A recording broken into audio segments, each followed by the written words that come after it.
हम अहले सुन्नत व जमात जो हैं वो एहसास रखते हैं। हमेशा हम जब सोचते हैं तो हमें गम की कैफियत आती है, लेकिन अहले सुन्नत व जमात के नज़दीक एहसास गम है, इजहार गम नहीं।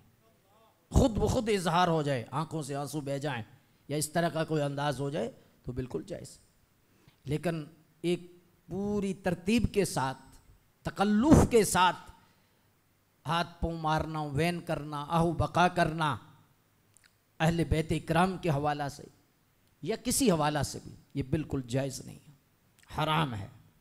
बल्कि रसूलुल्लाह सल्लल्लाहु अलैहि वसल्लम का वो फरमान जो मशहूर है, फरमाया मन दरबल हुदूद व शक्कल जयूब व दुआ बिदावल जाहिलिया, फरमाया जो सीना को भी करे, चेहरे पर तमाशे मारे, गला फाड़े, कपड़े फाड़े, आय वाय करे, वैन करे, लैसा मिन्ना, वो हम में से नहीं है। सरकार ने अपनी उम्मत से खारिज करार दिया ऐसे बंदे को।